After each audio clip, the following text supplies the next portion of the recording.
A to the K. A to the K. Coming up tonight in the Ringside Report.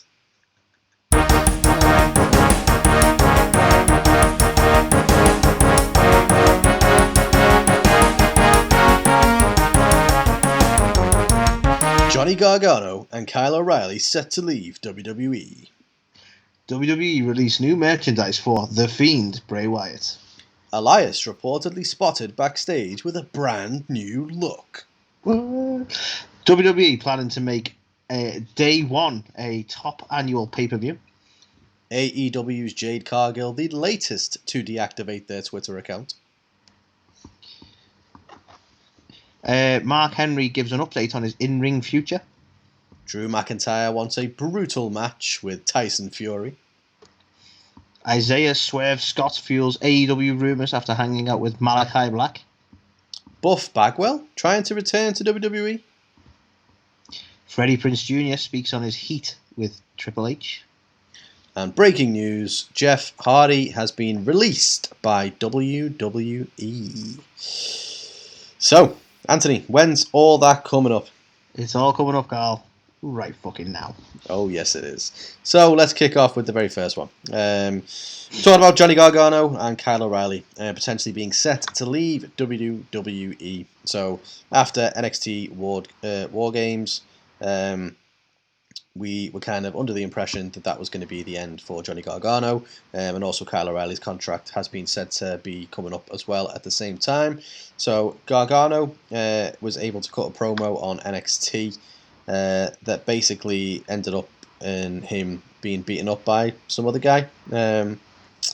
Who's that guy? You should probably know who that guy is. I don't know that guy. But yeah, he was beaten up by some guy at the end of it. But what we could see after the show went off the air was some nice little bro hugs between Tommaso Ciampa, Kyle O'Reilly, and Johnny Gargano, with them all kind of sat in the ring. Shawn Michaels as well, giving Gargano a bit of a hug on the ramp as well.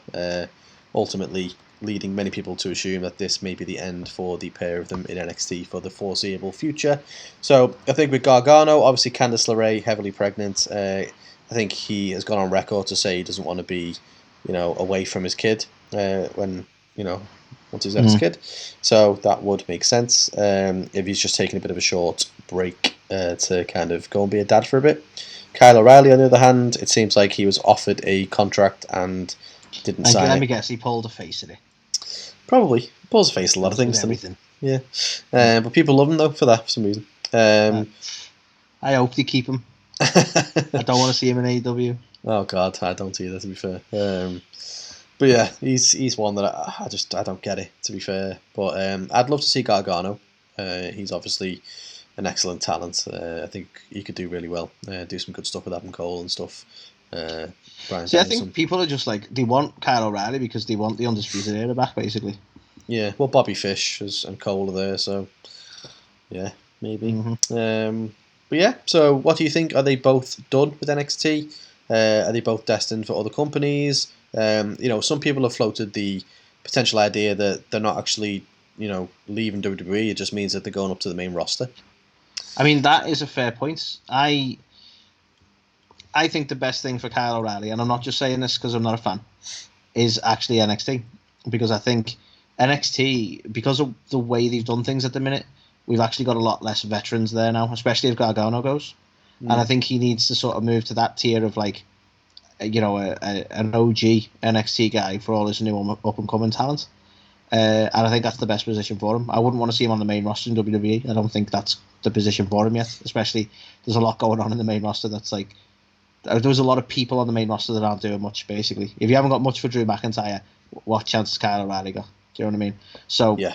I think the best thing he can do is become like essentially like top tier, like Tommaso Ciampa levels of like, yeah, I'm here, I like NXT's mine, I made it kind of thing for the new up and coming talent. Gargano, like you say, I think nail on the head there. I think he's probably just going to have some time. He may come back to WWE. Chances are probably slim. I think NXT is not what it was, and I think Gargano probably doesn't fit the current what's the word? blueprint, if you will. So, like you say, he's probably just going to take some time away, and maybe we will see him rock up in AEW, which again could be a good shout because you want to see him. Like you say, he could do some good work with Cole. Honestly, there's many people like even like the thought of him versus Sammy Guevara would be quite a decent match as well, off the top of my head. You know what I mean? So, definitely. I'd be all for that. At the end of the day, this is the joy of it. Like people like try and play sides, WWE, AEW, and all that, but it's like, you know, Gargano's like wrestled a lot of people now, unless they're going to move him to the main roster, which I mean, he might surprise us and rock up on the main roster after having some time off. But we need some fresh opponents for him. That's the bottom line of it. If he gets that in AEW or he gets that in WWE's main roster, I'm happy. Yeah. But we can't keep having him and Tommaso as much as people fucking love it. Yeah, I think 87 times is probably one too many. What about 89?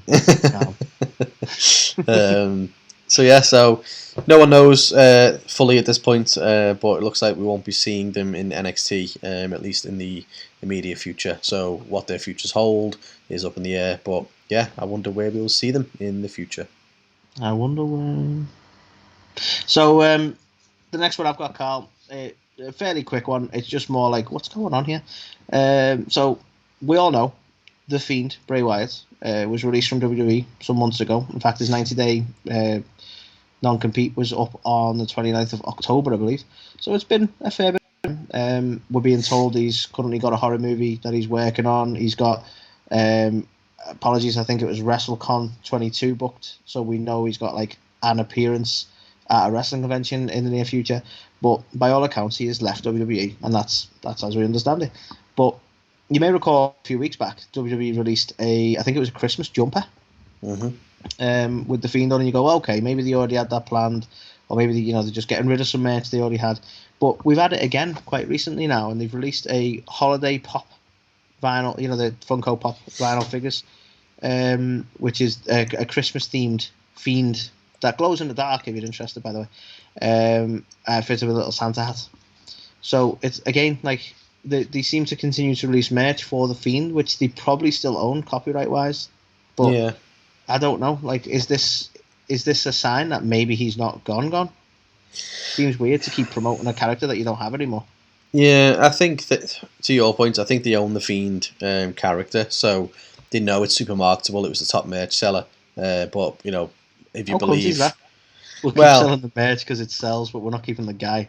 Well, I mean, supposedly, he was let go because of the creative differences or whatever between Bray and WWE, as opposed to obviously the Fiend character. But I'm surprised they haven't just put someone else under the mask.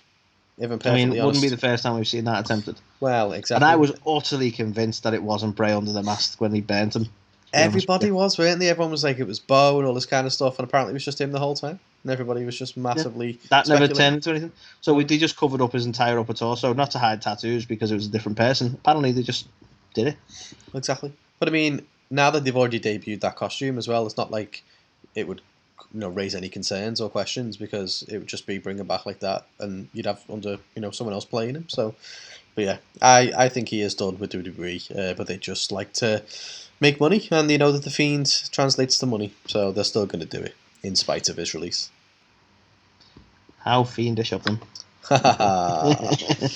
Yeah, so just a little bit of a speculative one is all, Carl. I mean, it seems like I'm just, I'm kind of going back in my head on my own comment, like, oh, it's unusual of them to do that. There's probably tons of merch that they sell for wrestlers that they don't actually have anymore, but still have the copyright for.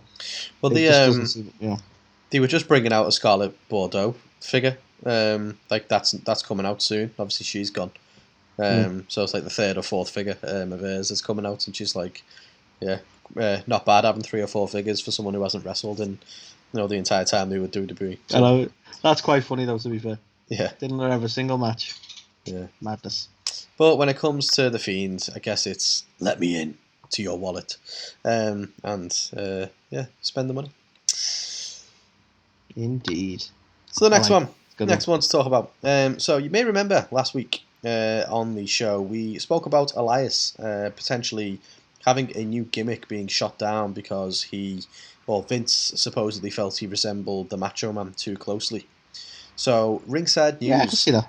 apparently asked around off the back of this report and are now reporting that that was false information, and in fact, Elias was backstage a few weeks ago with no beard and cropped hair. So, who knows what to believe?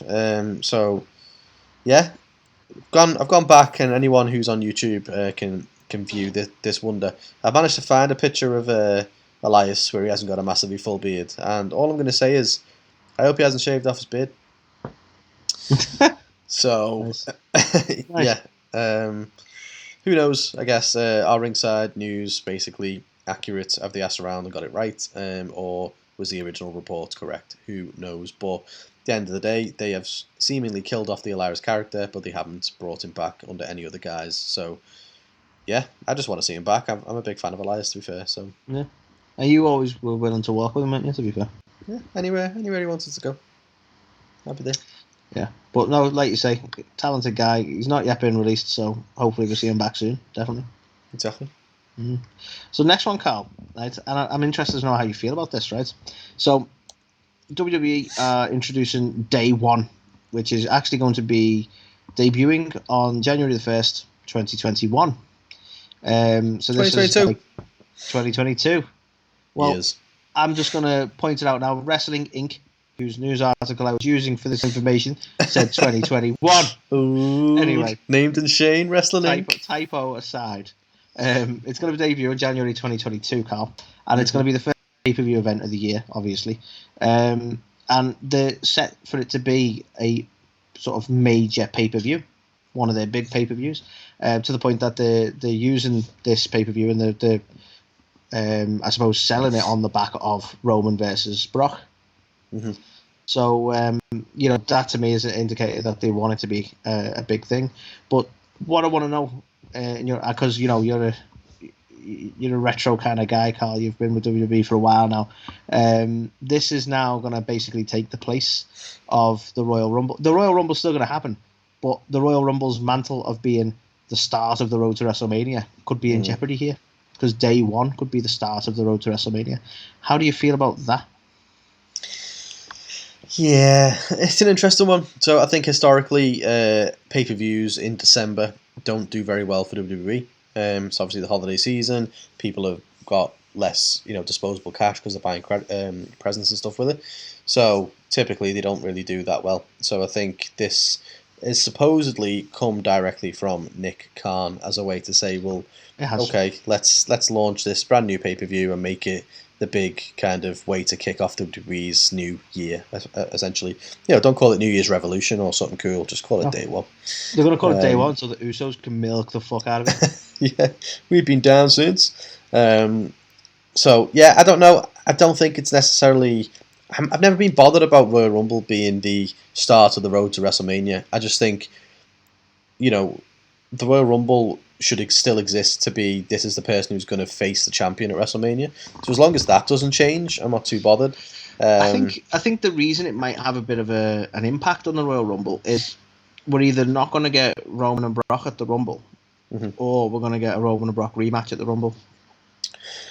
See, it's a weird one. Obviously, the biggest matches typically happen at the Rumble, WrestleMania, SummerSlam and Survivor Series, right? The big four. But now... Fuck Survivor Series, so there is a space open for the big four. Well, exactly. But now, Crown Jewel and stuff as well, that's become like, oh, well, we want to, do great in Saudi, so... Because they gave away Roman and Brock at that, didn't they? That's a fair point. And do you know what? That was actually a surprisingly good pay-per-view, as we both, I think, recalled. Yeah.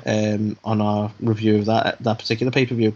A lot of people hate the whole Saudi thing. Understandably, there's issues there. But if you take away the sort of issues and politics around it, it was a really solid pay-per-view. I actually enjoyed watching Crown Jewel way more than I did Survivor Series. So yeah, I'll agree. But yeah, I think they're potentially going to run the risk of having too many, top tier pay-per-views where it's like, oh no, this is the one where we need all the big matches. Then they got the Big 12 now. Yeah, exactly. Which, I mean, if they could do that without it feeling, incredibly boring with about 20 wrestlers that they've still got signed, then I'd be all for it. But it's interesting, though, that they have the original Big Four, and I can't remember the last year that all 4 felt big, right? Yeah. But we call them the original Big 4, and they've got the biggest roster they've ever had. 2 separate brands, as it were, 2 separate rosters on each brand, and that's something like these shows used to be big and used to be felt big back in the day when they had one roster and a lot less people. Yeah. So what's going on? They could have as many big pay-per-views as they wanted. There's enough people there. Yeah, I think it was the fact that the caliber of talent at the time, you could quite easily interchange the likes of a Kane, an Undertaker, a Mankind with like Stone Cold and The Rock or whoever, and it would feel like a main event. Whereas now, once you've got Roman, and who do you put up against him in a main event other than Brock or Drew, where you go, okay, this is a main event. That's a solid point. Like this is I think this is the thing, isn't it? Like they've been struggling for opponents for Roman anyway. Yeah. Most of them have had to be people who've come back to fight him. Yeah. Which, again, isn't exactly the best business model, is it, for the longevity of your company? Because there's only, Undertaker's not coming back anymore for Mania. They've lost that one. I don't think Triple H will be able to do anything again. The Rock maybe might come back for his one final one against Roman. That's going to be the biggest thing ever. I think, WWE, the rumours are going to be true. They're going to sell to Disney, and then we're actually going to get Batista back in a way because Roman's going to have to fight Drax. Okay. That's what I think's happening. And at day 1, 2025, we got Roman Reigns versus Mickey Mouse. Let me tell you something, Roman, motherfucker. I fucking love it. But yeah, who knows? But yeah, interesting. They're certainly stacking the card up in a way that makes you think they're treating it as a big pay-per-view. But let's see whether that does become a traditional thing. They'll probably end up dropping it after this anyway. That's WWE for you, isn't it? Believe it when we see it. Yeah, they've come to terms on the release of day 1. Wait a minute. So yeah, fun and games. So the next one to talk about. So following Cody Rhodes deleting his Twitter account, AEW's Jade Cargill is the latest to have jumped on that bandwagon. Now Cody's made it all trendy. Well, believe it or not, she hasn't actually said it's because of the toxicity of the platform. Instead, she has said that she is spending way too much time on social media, so one of her social apps had to go.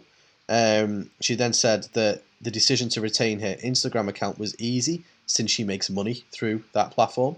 So Twitter was the one that had to go, basically. So not exactly the biggest news story in the world, but interesting that a couple of people are coming off Twitter now as a platform, which obviously is, especially in the wrestling world, is synonymous with a lot of important big things. Either things being coming to light on Twitter, or a lot of interesting tweets or arguments, if you will, between people on Twitter. So I wonder whether this could be the start of a bit of a trend where more and more people are moving off the Twitter platform onto just the likes of Instagram.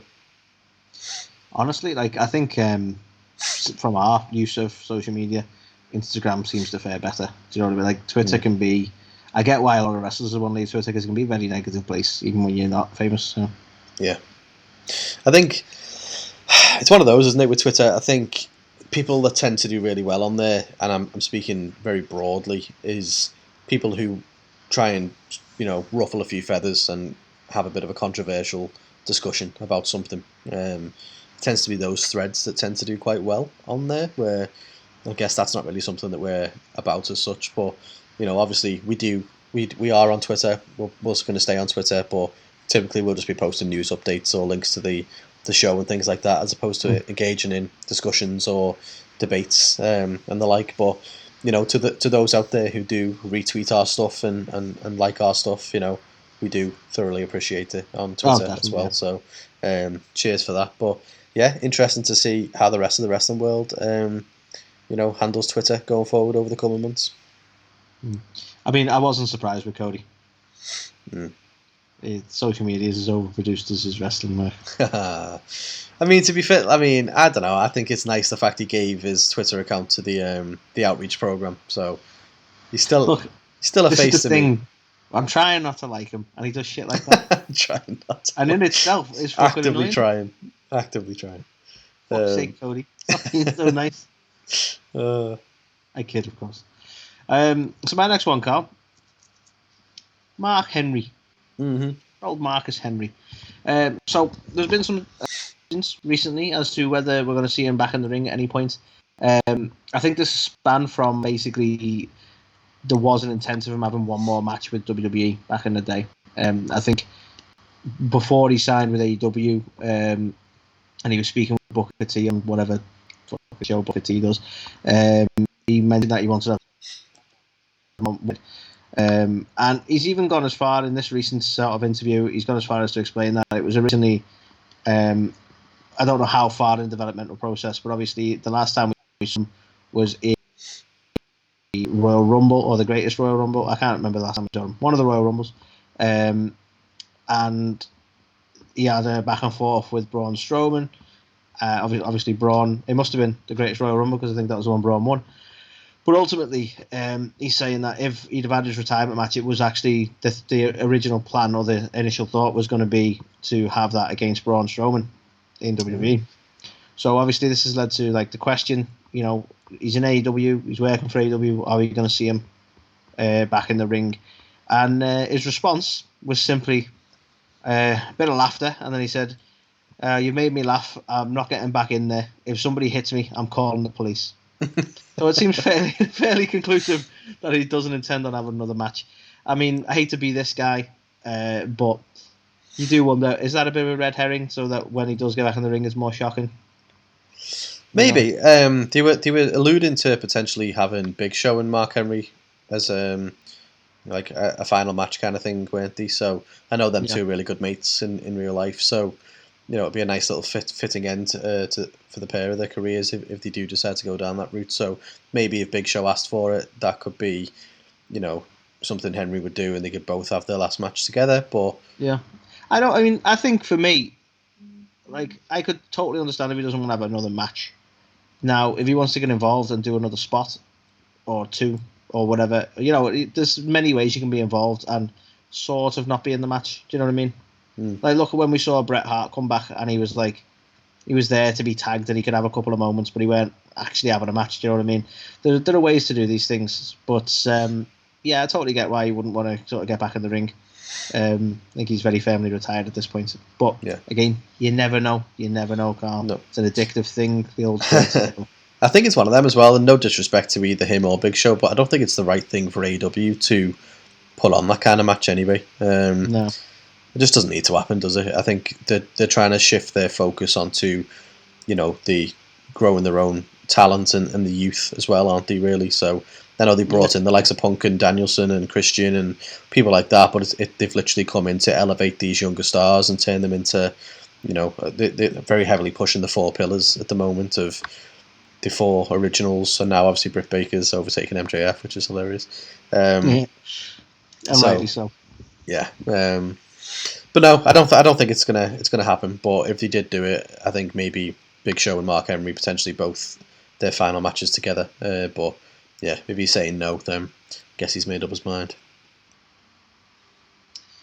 Yeah, it seems it. As I say, I'm always dubious with these things. I don't want to be the rumour mill guy, but it could be a total swerve. But he's very clearly said, yeah, he's not getting back in the ring. So we'll take him on his word. We will. So the next thing to talk about, Drew McIntyre has been interviewed by Metro in the UK, and basically the topic came up around Tyson Fury, and McIntyre has basically said he would like to face him in a no disqualification match. So he said, based on his limitations and his physical attributes, that would be the most entertaining match for everybody. In that environment, we could really get away with a lot more. It'd be a good match. I mean, he's had one match before. This would be a good, proper first match that people go, that's a good match, and be very entertaining for the fans if it was that stipulation. Obviously, bit of a basically saying the match he had with Braun Strowman was a load of shit there, kind of thinly veiled, isn't it? But he also went on to praise Tyson Fury as well, saying he's just got a genuine passion for it. Obviously, being such an entertainer, he gets it. Eventually, if we do have a big match in whatever capacity, I know how good it's going to be just with his abilities, passion, and his experience and knowledge. So, yeah, interesting. I think I'd actually quite like to see that. I'm a big Tyson Fury fan. I think he's hilarious. Obviously, a big Drew McIntyre fan. So if Fury does decide he wants to, dip his toe in the water in WWE again in the future, then yeah, I can't think of a better pairing, to be honest. Who I'd like to see him go up against. I think it'd be a great thing to see. It's one of them. I get why they do the whole celebrity spot, and he's no wrestler. He's a fucking legend, but he's no wrestler. So, I think he's done a lot better than some. Do you know what I mean? Yeah. But yeah, why the fuck not? It'd be great for Drew as well because they have the whole British connection. Well, exactly. He'd be British in the scenario, not Scottish, But yeah, you got a back and forth as you need, Yeah. And let's face it, Tommy's let the side down, hasn't he? So we need some decent Furies on TV now. Yeah. I'm kind of pissed off about that, to be fair. Yeah, I didn't want to derail it into that, but such all that fucking build up, and then I'm like, oh yeah, I can't. I know. Brilliant. Nice one. I know. Now we get Woodley in a rematch, and who wants to see that? No one. Yeah. Well, some people, because they're making some decent money out of it. He's inherently unlikable, that whole Jake Paul, but he knows what he's fucking doing, doesn't he? He knows how to draw money. Oh, massively, yeah. I really hoped that Tommy was going to knock him out, to be fair. So, but that's the aim. It is all this definitely a work, isn't it? I don't know whether it was going to be a legit fight. A lot of people speculate about whether these fights have been predetermined and are more closer to wrestling in terms of theatrics than they are boxing. But I'll leave that side of it. But even if it's legit match in the ring and it's a legit boxing match, he's playing to a character, isn't he? Jake knows everybody wants to see him get knocked out, and the longer it takes for that to happen, the more money they make from it. Do you know what I mean? Yeah, it's fucking shrewd. It is. It's genius, really, because then it continues to get stronger and stronger competition. So you're going to be like, this will be he'll be the guy to do it.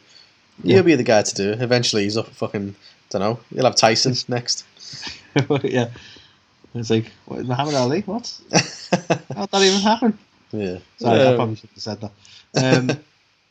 But yeah, it's disappointing. You're right about that. But going back to the whole Tyson Fury thing, that could be awesome, and I would like to see that. Me too. I think it could be good. Indeed.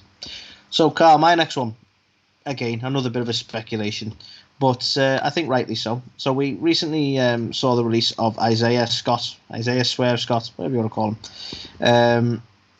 And, I think he's still under his 90-day non-compete with WWE, but since his release, he's been working on I believe he's bringing it back. Now, I'd never listened to it previously, but he used to do a podcast, so he's looking to bring back the Swerve City podcast. Apparently, it was available on the WWE Network, so apologies, I've never tuned into it. They have a lot of stuff on there. So hopefully that's still the case. I hope WWE didn't come knocking over copyrights or whatever. But anyway, he's apparently scheduled Eddie Kingston and Taya Valkyrie, or Frankie Monet, as you would have known her. And they've been announced as his first two guests. He's also shared sort of several videos with him and Kingston and the like. He's shared some social media stuff of hanging around with or getting a picture with Sammy Guevara. And another one that seems to have sparked the recent rumours of, is he coming to AEW? Is he quite recently shared all on his social medias, on his Twitters, the picture of him and Malakai Black. So this is leading people to go, well, okay, it could all be for the podcast, and it could very well be. But a lot of AEW talent involved in this, and it makes you go, well, is this where he's headed? I mean, at the end of the day, wrestling behind the scenes, everyone knows everyone. They all get along well, no matter what company you work for. It's not as cut and dry as the fans like to make it. Of you pick a side and never defect. In reality, they're all working in different places, but they're all working in the same biz and know each other and get along. So this could be something or nothing, but obviously it leads you to think, well, he's got a lot of AEW connection there. Could we see him rock up in AEW? Would you want to see him rock up in AEW? I honestly I'm willing to give him the benefit of the doubt. As a fan, I'm willing to see what happens. I was never big on him in WWE, so I don't mean this in the way it might come across, but I don't really care. Yeah, do you know what I mean? But that doesn't mean that he can't rock up and be awesome, and I wouldn't get behind it. But if you're asking me now, do I want to see him there? I'm not particularly bothered, and that's just the way it's been so far, booking wise. I've never really been a big fan. I weren't a big fan of the whole Hit Row thing. He never got any chance on the main roster, unfortunately. So I'm like, I don't really have an opinion on him. I'm not like a fan or anything. So, but I'm willing to see what he could bring to the table. Yeah, I'm kind of the same. Like normally, I don't play into the whole AEW's roster's too big as it is. They need to stop signing people. But I think there are a lot of guys on there. There is a lot of stuff to try and a lot of people to try and get on TV. So I don't think he's someone that would make me go, oh yeah, definitely want to see him. Like if they get him, cool. But I don't think it's really going to change anything for me. And that's the interesting thing. Unless our perspective on it is like massively skewed, I think a lot of people he definitely had his fans. Don't get me wrong, but is he enough of a draw that the likes of Tony Khan go, no, we definitely need to get him? Because like you say, he needs to be careful about who he signs now. Like he's got a big roster, but like because he obviously weren't going to pass up the chance of like Daniel Bryan or someone like that. Do you know what I mean? But is Isaiah a big enough draw to go, well, no, we need to sign him? I mean, in my opinion, no. I could be completely wrong on it. I could be totally off base on how big his fan base is, but I would have thought not. Personally, but yeah. I mean, it's all very much speculation in it at this point. Just off a couple of pictures that have been shown, and the fact he's starting up a podcast with some AEW guests. So yeah, let's see if anything comes of it. But yeah, another fucking podcast, Carl? I know. Isn't there enough of them out there? Jesus. Compete with him as well now. I know. We kid. So the next one to talk about, a bit of a mad one. This. So Buff Bagwell has offered to wrestle for the WWE for free. So obviously Buff Bagwell very popular in WCW in the kind of late 90s, early 2000s. But he seemingly attempted to orchestrate a WWE return, saying on the Cheap Heat Productions podcast that he once contacted John Laurinaitis directly with an intriguing proposal. He's quoted as saying, I even offered Laurinaitis when he was running things. I said, look, bring me in for a month, bring me in for 2 weeks, bring me in for a week. Whatever you want to decide to bring me in for, bring me in for. I'll wrestle for free. Pay for my transport, but I'll wrestle for free. So, interesting one. As for the... obviously, he was in WWE previously. It didn't really go very well. It was quite a short tenure of him, correct in saying. Well, yeah, it was part of the invasion stuff, but he just didn't seem to get over and resonate with the crowd really in the way that he did in WCW. So he just kind of got dropped very quick before he got started. But he had basically spoken to Conrad Thompson and said he wants to tell the whole story about that, and he wants to get it straight because it's never really been straightened out on what Jim Ross said, how he said it, why he said it, and it's still wide open on really not clearing it up. Conrad Thompson's really blown away on why I did not get a second chance. So, yeah, interesting one. Bit of a quirky news item, really. But yeah, what would you make of that? Seeing Buff Bagwell back in WWE? Obviously, I hate to coin a phrase I was using before, but I'm kind of indifferent. Yeah, I mean, I don't know. He's definitely getting on a bit now, like, isn't he? So yeah. I don't know why he would. Yeah, I don't know. I think more, fair play to the guy and all that kind of stuff. Wish him nothing but the best, but yeah, I don't see a role that WWE would have for him today in the current product. So yeah, strange one. Yeah, but no, I'd agree with you there. Like, I don't know. It's a far, like, him wanting to go back and him realistically being sort of pulled back by WWE are two different things anyway, aren't they? But yeah, I can't realistically, like you say, see a place for him. But yeah, hey, stranger things have happened. He could go up against Roman. Who knows? So, Carl, this one is actually probably going to be a bit more pointed than I planned on it being because of the content of the reason for the heat between them. But the next one I'm going to talk about is Freddie Prinze Jr. Now, he was speaking with the Ariel Helwani show. Hopefully I pronounced that right. Apologies if I butchered that. And he was talking about his time with WWE. And he talked about some issues he had with Triple H, or Triple H may have had with him as well. So a bit of heat between the two of them. And essentially it started, and the root of the heat was, and this is why it might be appointed, was Jeff Hardy. So, at his time as a writer, he was tasked with pushing Jeff Hardy and getting Jeff Hardy the sort of title, the story around getting Jeff Hardy in the title scene, which was something WWE were pushing for. So that was his assignment. They got Jeff Hardy there, and that was the aim, get him to become the champion. But he actually ran into some issue over that with Triple H. And he says basically that the value that Triple H put on the belt and the value that he put on the belt seemed to be very different. And Triple H was said to be the day of the Armageddon pay-per-view, so way back when, Carl, because I don't think we've had one of them in a long time.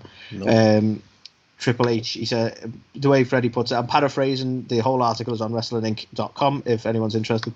But basically, he said that he got everything approved. He pitched the whole thing to Vince. He likened it to be like when you're pitching into a film studio, and you basically sort of run through it in a similar vein to that.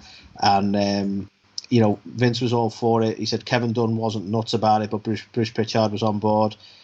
Most of the agents were on board, and everything seemed good to go. But basically, Triple H, the day of the Armageddon pay-per-view, is very much like, are we really going to trust the championship with this guy?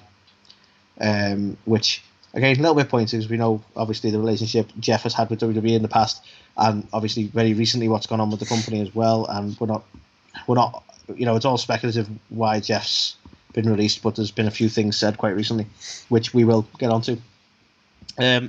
So it's basically from the back of that. He says like basic things were just kind of weird after that, and there were some wrestlers on the developmental scene that he wanted to work with and that he had some ideas for, but it was very much a case of like Triple H was working with them, don't talk to them, and it was just a case of we had to stay with like, you've got your guys and Triple H's got his guys, and you just stay away from each other after that, which is a real shame, because you've been tasked with something that Triple H didn't agree with it, but it wasn't. He's a writer, and he's been told this is the end goal, this is what we want to get to, so he's trying to write that. Like he never made the decision to put the belt on Jeff, and it wasn't necessarily a bad decision, but I don't know, it feels like he had the issue with the wrong guy here. Do you know what I mean? The way it's told, and it's a shame that it can go like that, I suppose. But as it happens, I won't say it. I'm gonna leave it be. I'm not gonna be a negative guy. All I'll say is I probably put the same value on the belt that Triple H did. Okay, but okay. I'm not gonna be a dick about it, right? But yeah, it was an interesting little sort of insight into how things work back there. That like, Triple H was the only one who didn't seem to like this idea, but that was enough to sort of make the whole situation weird going forward. Then for Freddie, which is madness, really, isn't it? No, definitely. Weird dynamic as well, that, isn't it? It's just like you got your guys, I've got mine. Let's just not intersect. Yeah. Weird. Or the fact that, like, I know you shouldn't always be like, yes, whatever you say, Vince, because like that sometimes you have to challenge the guy.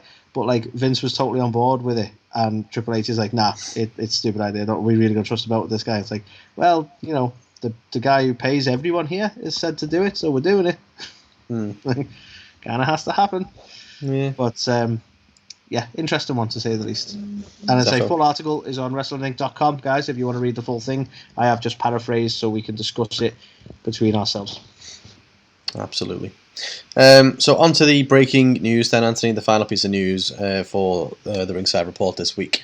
So obviously we reported that Jeff Hardy had basically been sent home by WWE following an incident at a live event over the weekend.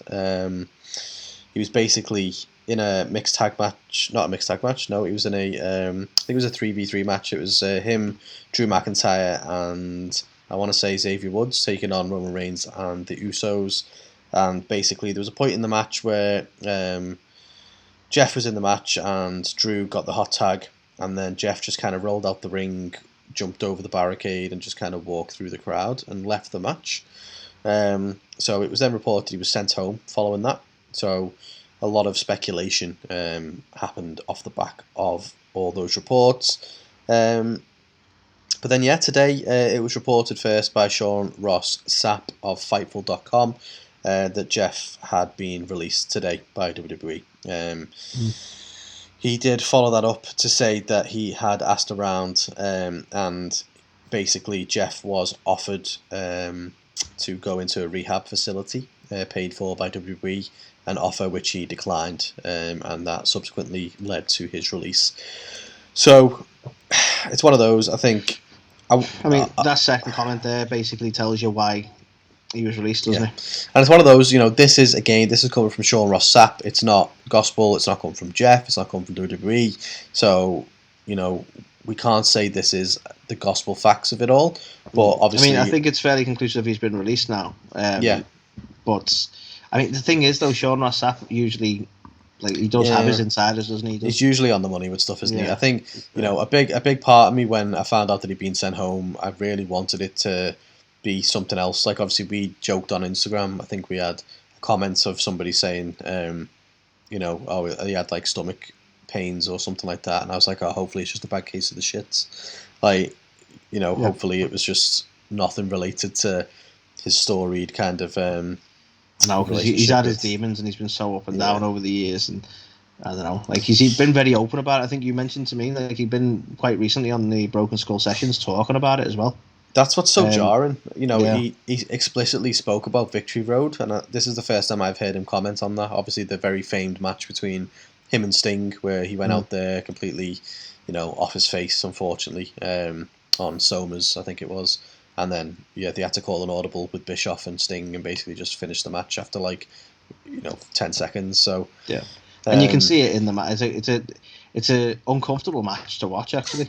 It is horrible. And knowing that Sting was one of Jeff Hardy's biggest inspirations and no pun intended, but icons. And then obviously he gets the chance to wrestle him, and that happens. It's just it's a massive shame. And he spoke so candidly with Stone Cold on that Broken Skull session, just basically saying, what he's learnt and how he just needs to take it all a day at a time and all this kind of thing. And he spoke about how great he feels by being sober and all this stuff. And then the thing is, we don't know the extent of it, and we don't know he might have declined rehab because he knows what he needs to do. You know what I mean? Yeah. It's not to say he's gone totally off the deep end or anything. He probably quite rightly needs the time away from the place, and he knows what he needs to do. He's sort of been down that road, so he doesn't need WWE, I don't suppose, for that help. But, you just got to hope, if that is the situation, that he just gets all the help he does need. Yeah, absolutely. I'd love to do the bit where we speculate, he's released from WWE. Where's he going to go next? But at the end of the day, what he needs to do first is get himself right. So, if that's the case, if it is he needed rehab, so quite clearly he was having some issues, that's the first point of call, isn't it? I'm not going to talk about let's see when he could end up back with Matt again, because obviously that was one of the speculations from a few weeks back. We just got to see what happens now. Well, speaking of Matt as well, after Jeff got sent home, he was on Twitch and he was actually quoted as saying that he spoke with Jeff, and basically he's okay, he's good, and he thinks he's going to be fine. He said once again it's not his business. If Jeff wants to go into it with more detail, then he can do that himself. But ultimately Jeff's okay. He's at home and he's okay. It's not Matt's business or story to tell or explain. That's fair. I think Matt's been good enough to tell everyone that he's okay. Jeff's okay, because he did also say I love my brother and I want him to be okay and healthy. So that could also help potentially explain things. But it's just it's such a shame. I think when the Hardys came back, one of the biggest WrestleMania moments ever, wasn't it? Them coming back and winning the tag titles and everything was fantastic. And then obviously Matt ended up leaving, creative differences and stuff like that. Jeff got injured for a bit. He's come back. He's been doing his thing. But he hasn't had the greatest of runs either. And it's such a shame. He was quoted the other week as saying, his one goal he's got left is to be Universal Champion and have that match with Roman Reigns. And now, it's not like that's going to happen, unfortunately. So, I just hope whatever, the reasons is and stuff like that, I just hope that he does what's right for him and gets himself better if he needs to. And yeah, hopefully, just whether we see him back soon or not, I think to your point, he just as long as he's in a good place, that's what matters, isn't it? Yeah, no, don't be wrong. I'm looking forward to being able to speculate on what's going to happen next. But I think that's probably another segment for another day. To be fair. Yeah. But no, so yeah, very shocking, very surprising news. I think, just from our Instagram alone, I think a lot of people are absolutely devastated by this news as well. Yeah. He's clearly got a hell of a lot of, supporters out there, and And this is because I've for years, as you know, Carl, I've almost jokingly, I suppose, on this podcast, I've not been a fan of Jeff, right? But that's again, I say this way too much, so apologies, but that's why you got to separate the person from the character, because I've never been a fan of the perpetual underdog character that Jeff played in WWE.